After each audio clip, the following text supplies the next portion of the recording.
kenapa tidak dukung PSI saja? Yang itu terasosiasi justru dengan Pak Jokowi. Dia malah ke Gerindra. Yang real berkuasa ini kan Gerindra dalam pengertian tadi ya, karena presidennya adalah ketua umum Gerindra. Ini bagian dari cara dia untuk bisa survive, adalah melekat pada kekuasaan yang real. Apakah itu sepenuhnya kepentingan Budi Ari? Enggak juga. Jangan-jangan ini juga hasil dari diskusi dengan Pak Jokowi. Kalau Anda masuk Gerindra, masuk aja sebagai individu, nggak usah bawa-bawa organisasi. Karena nanti harus dianggap sebagai underbow ya. Iya, ini sah dalam pengertian namanya juga orang usaha. Tapi buat saya nih sama sekali nggak lucu ya sebagai dagelan. Apa sih kayak kita ini orang bodoh aja gitu loh. Menghina akal sehat dengan segala penjelasan yang diberikan itu bahwa ini tidak terkait dengan Pak Jokowi. Kita tidak mengkultuskan bahwa ini singkatannya bukan pro Jokowi. Ini bawa sasang sekerta lah apa segala macam. Ya ampun gitu kan. Tega betul penjelasan ini. Gitu kan. Sikap terbaik menghadapi projo ini adalah jangan pernah menganggapnya penting. Halo pemirsa, jumpa lagi di program Sudut Pandang, channel di Satu Visi Utama, program yang kita desain untuk membahas isu-isu publik dengan pendekatan yang ringan, akan tetapi tetap reflektif. Seperti biasa, di tengah-tengah kita ada narasumber utama Buya Tafta. Buya, Yes. Projo, wow, lagi rame nih. Projo itu kemudian dimaknai bukan pro Jokowi. Menurut Budi Ari ini arti genuinnya adalah ya kami rakyat biasa gitu ya. Kami masyarakat gitu. Kami tidak mengasosiasikan dan mengkultuskan individu tertentu. Dan ini dianggap sebagai jalan perpisahan antara kelompok relawan Projo dengan ketuanya Budi Ari yang dari sejak 2014 ya menyokong kandidasi Jokowi sebagai calon presiden waktu itu. Dan banyak analisis yang mengatakan bahwa ini juga adalah senjakala kekuasaan Jokowi. Jokowi semakin kehilangan grip politiknya, apalagi kemudian salah satu penyokong utamanya, Projo juga disebut akan meninggalkan dirinya dan memilih untuk bergabung dengan Gerindra. Pilihan-pilihannya apakah menjadi partai politik atau kemudian tetap sebagai organisasi relawan politik, ya dia masuk di dalam gerbong Gerindra. Nah, analisis ini yang cukup populer hari ini ya. Tapi kalau Buya sendiri mengamatinya seperti apa? Pertama ya, Projo melakukan kongres ya, terus kemudian statement Budi Ari sebagai ketua umumnya yang terpilih kembali ya, mengatakan seperti yang Anda bilang tadi bahwa ini Projo sama sekali tidak terasosiasi dengan Jokowi ya kan. Lalu dia juga ingin mengatakan gabung dengan Gerindra ya. Walaupun belum ada respon resmi dari Gerindra ya terhadap keinginan itu, menimbulkan spekulasi banyak orang bahwa dia sudah berpisah dengan Jokowi, ya kan? Menurut saya sebagai fenomena, sebagai gejala nih, ya. Ini dagelan yang sama sekali tidak lucu, ya kan? Bahkan agak. Kenapa Buya disebut dagelan? Apakah ini sebenarnya sandiwara saja sebenarnya? Iya, sandiwara yang sama sekali tidak lucu. Ini bagian dari cara orang ingin bertahan ya, pada situasi yang sudah berubah, kan? Karena apa? Ya modalnya klip dan terjepit ya. Ya modalnya klip. Kan ini satu-satunya relawan yang dibikin permanen ya setelah presidennya terpilih. Ya, dilembagakan, ya kan? Dilembagakan. Artinya sejak awal memang harga dari relawan ini melekat pada diri Pak Jokowi. Karena dia relawannya Jokowi, itu namanya makanya disebutnya pro Jokowi, ya kan? Jadi sejak awal nih begitu presiden terpilih ya Pak Jokowi yang dia usung ini, yang dia bantu ini, yang dia relawan ini. Yang dulu Pak Jokowi cuma seorang tokoh yang menjadi kandidat, sekarang real menjadi penguasa. Ya. Sayang dong kalau dibubarin gitu kan. Karena dia harus terasosiasi terus dengan Pak Jokowi. Iya kan? Itu kenapa Budi Ari diangkat jadi menteri. Iya, gitu. Orang dengan secara sangat pejoratif menyebutnya sebagai ternak lah ya. Termul ya. Apa Ternak panjang? Mulyono. Ternak Mulyono. Ya sampai kayak gitu kan orang menyebutnya karena dia bagian dari operator politiknya Pak Jokowi setelah dia bahkan terpilih menjadi presiden Pak Jokowinya. Kan itu yang terjadi di lapangan kayak gitu. Iya kan? Nah, jadi dia tidak punya klaim ya apa-apa kecuali terasosiasi dengan Pak Jokowi, baik sebagai presiden pada saat itu yang punya kekuasaan real maupun setelah tidak jadi presiden. Iya kan? Memang Pak Jokowi tidak mempunyai kekuasaan real lagi ya, de facto. Ya. Tetapi dia sudah menjadi entitas politik. Ya. Menjadi entitas politik. Karena Jokowi juga ingin tetap berada di situ ya. Iya, dengan caranya gitu, dengan caranya. Dia tidak ingin kehilangan ya daya pengaruhnya terhadap eksekutif yang sudah berganti ini ya. Kabinet yang sudah berganti ini. Makanya sering ketemu Prabowo juga. Yes. Dan sejumlah menteri konon rekomendasi dia kan, itu yang berkembang di opini publik. Ya, termasuk Budi Ari lah ya. Termasuk Budi Ari gitu kan. Termasuk Budi Ari. Nah, jadi Budi Ari adalah bukan siapa-siapa kalau tidak didasarkan atas klaim itu. Gitu kan.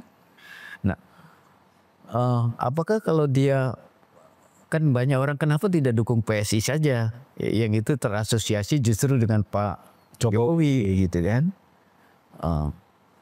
Dia malah ke Gerindra. Yang real berkuasa ini kan Gerindra dalam pengertian tadi ya, karena presidennya adalah ketua umum Gerindra gitu kan. Jadi ini bagian dari cara dia untuk bisa survive ya, adalah melekat pada kekuasaan yang real. Dugaan saya, iya kan? Apakah itu sepenuhnya kepentingan Budi Ari? Enggak juga. Jangan-jangan ini juga hasil dari diskusi dengan Pak Jokowi, kita nggak tahu juga kan. Udah ke Gerindra saja. Iya. Tapi kalau maunya pertimbangannya sepenuhnya politik untuk membangun kekuatan sendiri, ya mestinya dia gabung ke PSI atau dia bikin partai sendiri. Atau jadi masuk akal juga. Karena akhirnya Pak Jokowi juga punya dua alat nih. Ya iya. Yang satu PSI, yang satu Projo di Gerindra kan. Kalau masuk gitu. Jadi menurut saya sih ya, fenomena Projo ini, dia kan akan terus main di wacana ya, di ruang publik kayak gitu. Kalau nggak diladeni dia akan hilang sendiri tuh, ya kan? Tapi berarti Buya hendak mengatakan bahwa kan Pak Jokowi yang pernah berkuasa 2 periode sebagai presiden Indonesia, sebenarnya Budi Ari dan Projonya ini nggak punya arti apa-apa sebenarnya secara politik.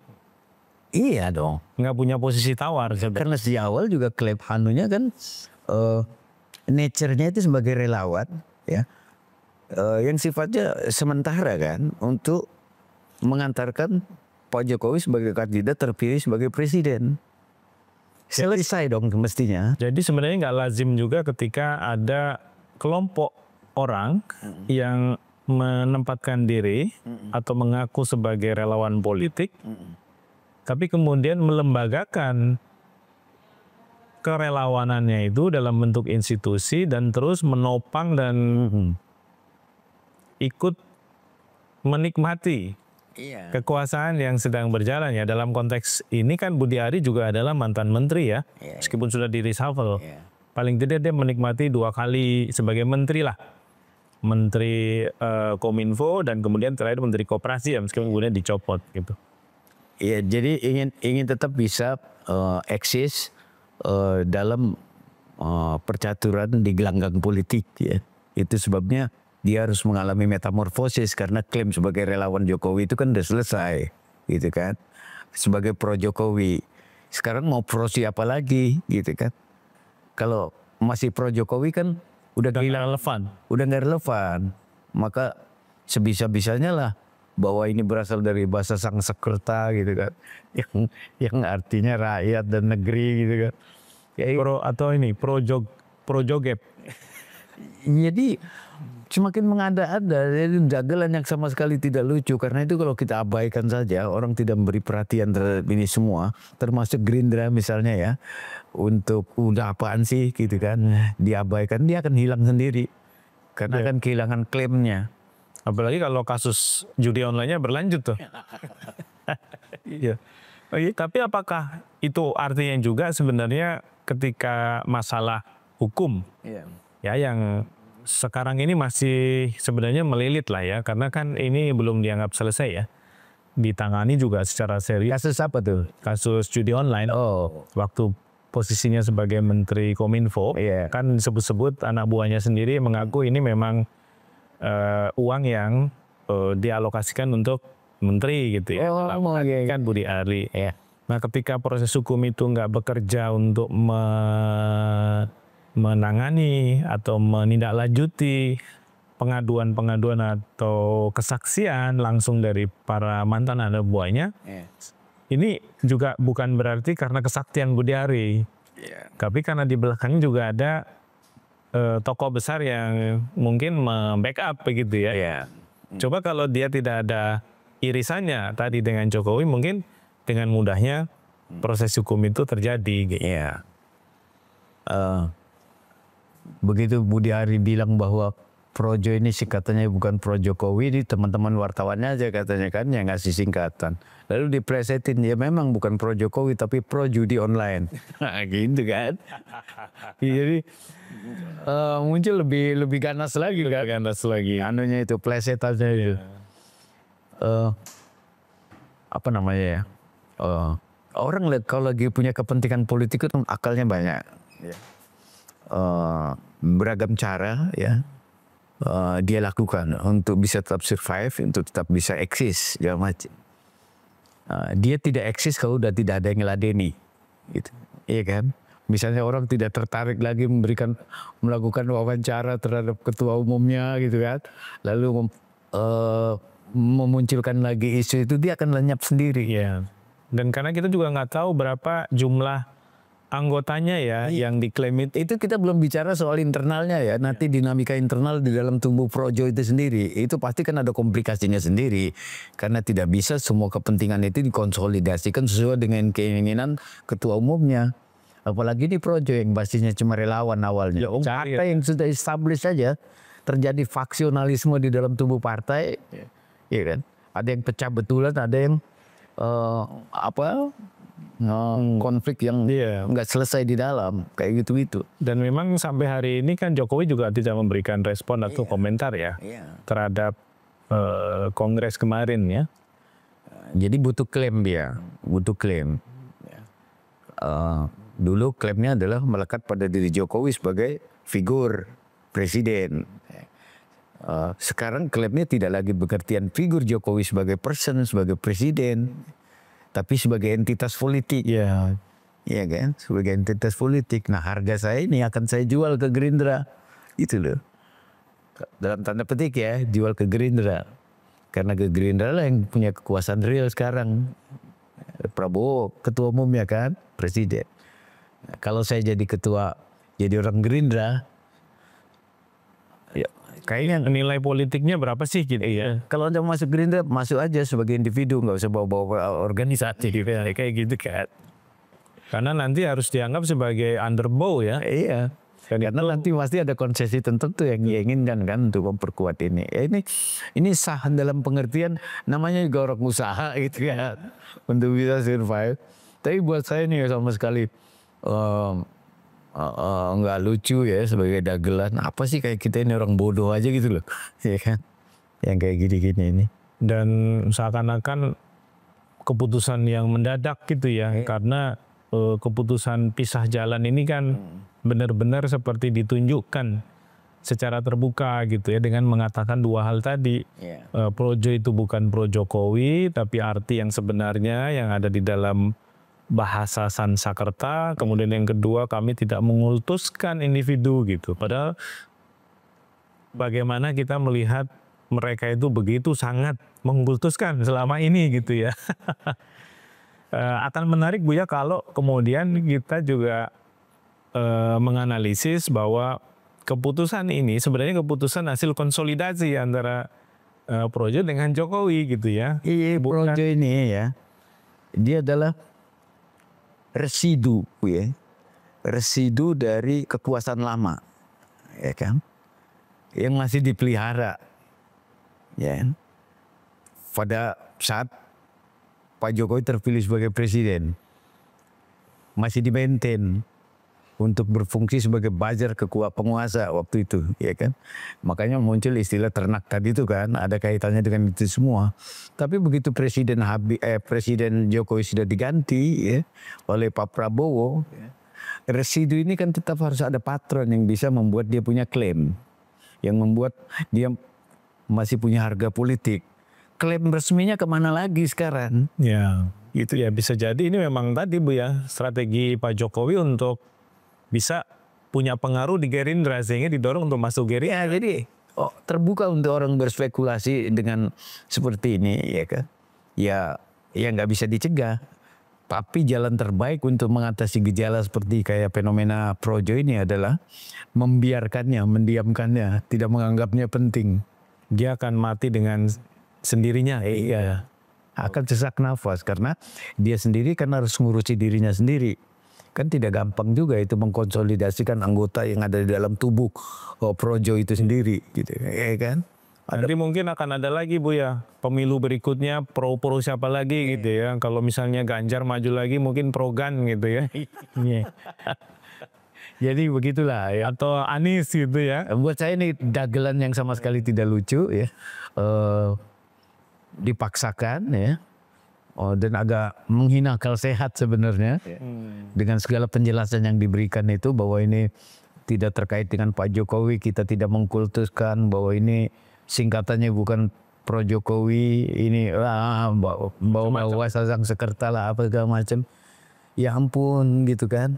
Tega betul penjelasan ini gitu kan. Seakan-akan menghapus 10 tahun gitu ya. Yang sudah ditunjukkan juga secara telanjang pada publik bagaimana sikap mereka selama ini terhadap Jokowi. Iya. Jadi sikap terbaik menghadapi Projo ini adalah jangan pernah menganggapnya penting. Gitu. Dan Gerindra perlu hati-hati ya. Jangan justru terjebak pada permainan ini. Kira-kira kayak gitulah. Makanya tapi memang relawan yang melembaga itu tidak lazim Bu ya. Jadi ya kalau udah selesai mengantar ya udahlah, selesai, berhenti, semuanya kembali ke urusan masing-masing. Ya relawan itu kan berhadapan dengan situasi tertentu yang quote dianggap sementara dan darurat ya. Karena mungkin kenapa relawan itu lahir, mengingat partai yang mengangkat atau menyokong kandidat tertentu itu tidak menyediakan tempat juga ya buat mereka yang mendukung ya, dan mereka mungkin juga sebenarnya alergi terhadap partai politik gitu sehingga memilih jalan sebagai relawan saja. Iya kan pendukung dan pengusung resmi yang secara prosedural itu kan adanya di partai, ya kan, di partai. Partai kan institusi yang established kan.